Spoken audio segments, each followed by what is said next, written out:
Shalom Aleichem. Alors, sur ce site, on s'est concentré donc sur les problèmes de couple et les problèmes de famille. Aujourd'hui, en Israël, et d'une manière générale dans les communautés juives, il y a de très nombreux couples qui sont dans la tension, qui sont dans la division, qui sont dans le divorce, qui sont dans l'affrontement. Et donc vient ici une période en quelque sorte qui va en quelque sorte créer une espèce de métastructure émotionnelle, d'accord, qui va vraiment étouffer peut-être d'une certaine manière les émotions négatives donc ressenties par le couple, d'accord. Donc il y a des couples qui sont dans l'adversité, qui se déchiraient. Et là maintenant, on parle de mort, on parle de gens qui ont été tués, on parle de soldats qui vont aller se battre dans le piège de Gaza. Et donc, finalement, on est questionné sur le plan énergétique. Vous voyez, c'est là que ça se joue. Alors, je me dispute ou je me dispute pas? Qu'est-ce que je fais? Je me calme ou je me calme pas? Comment je gère mon couple dans cette période? Alors, je vous dis la chose suivante. Ben justement, cette période est justement une occasion pour vous de gérer votre problème autrement. En vérité, vous avez des histoires très différentes, des personnalités qui sont aussi des personnes qui vous poussent à vous affronter.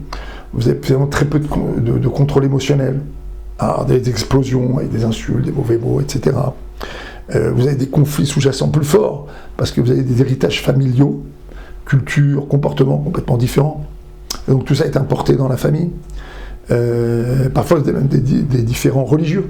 Pas au niveau même niveau religieux, donc on ne sait pas trop comment gérer. Et donc c'est, on va dire, le quotidien des conflits de couple et de ces familles donc, qui se déchirent et où on finit par divorcer. Alors, en fait, moi, ce que je veux dire, c'est ça. Là, ici, vous pouvez apprendre à gérer ça un peu différemment. Parce que finalement, il y a tellement de gens qui sont en souffrance autour de nous. C'est tellement horrible ce qu'on a vu. On est, sur le plan émotionnel, collectif, dans un état de sidération qui est tellement prégnant qu'on a déjà un petit peu de mal à en sortir. Et en plus, cet état-là, cet état collectif, il exige de nous, comme j'ai dit dans un autre cours, il exige de nous des réactions. Donc il faut faire quelque chose. Donc dans votre couple, là maintenant, oui, c'est vrai, parfaitement, vous êtes très différents, et parfaitement vous vous êtes affrontés, et parfaitement vous resterez très certainement avec ces bagages très différents. Mais est-ce qu'il n'est pas temps maintenant de se dire, au lieu de s'affronter, on va prendre acte du fait qu'en fait on est des gens très différents.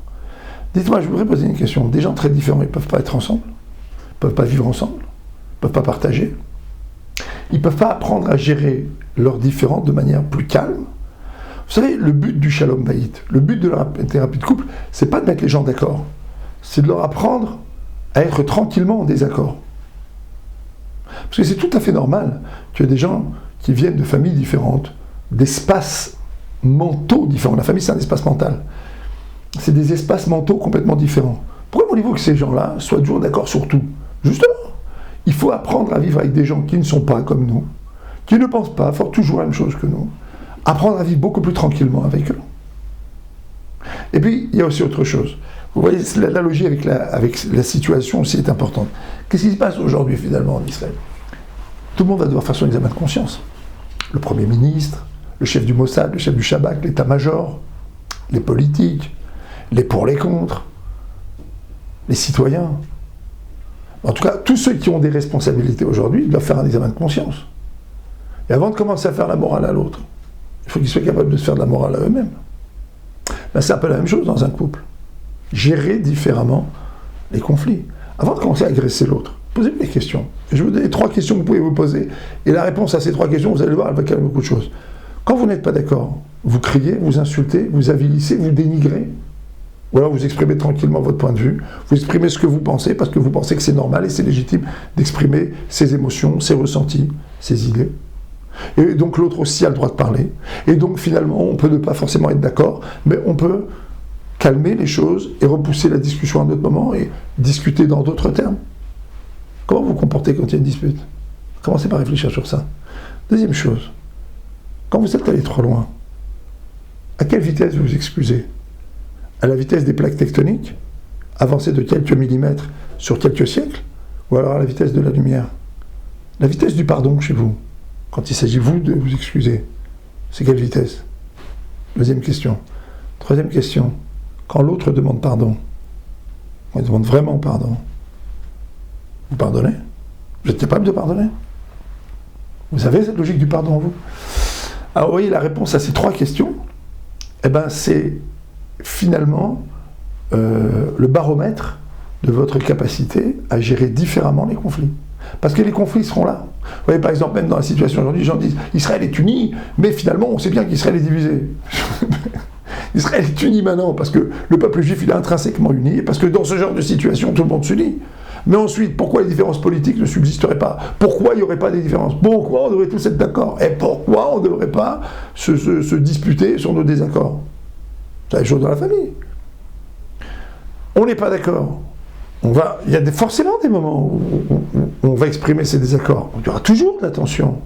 Mais est-ce qu'on sait la gérer, la tension? Est-ce qu'on sait la contenir? Puis est-ce qu'on sait surtout respecter l'autre? Est-ce qu'on sait surtout permettre à l'autre de donner son avis? Oui, c'est ça qui est fondamental. C'est là que ça se joue. Vous comprenez? Et là, dans ce genre de période où finalement, comme je dis, il y a une espèce de métastructure émotionnelle, où on est tous pris par l'horreur de ce qu'on a vécu, on a tendance à se dire, bon, bah, on va mettre de côté nos conflits. Non, ne mettez pas de conflits de côté. Dites-vous, dans les couples, dans les familles, on va apprendre à les gérer maintenant différemment. C'est l'occasion maintenant de gérer les choses avec plus de sérénité. D'accord? Rappelez-vous bien la réponse à ces 3 questions. D'accord? C'est fondamental. Fondamental. Rappelez-vous bien de ça. Je vous laisserai écouter le cours. D'accord? Je ne sais pas si vous allez le faire. Aujourd'hui, dans la civilisation d'Internet, on appelle le temps de s'écouter soi-même parler. Voilà, réécoutez le cours. D'accord? Voilà. Comme ça, vous allez réfléchir. Vous allez bien réfléchir. Comment vous vous comportez dans l'adversité? D'accord? À quelle vitesse vous pardonnez? D'accord? Est-ce que vous êtes capable du pardon? Réfléchissez à tout ça. D'accord?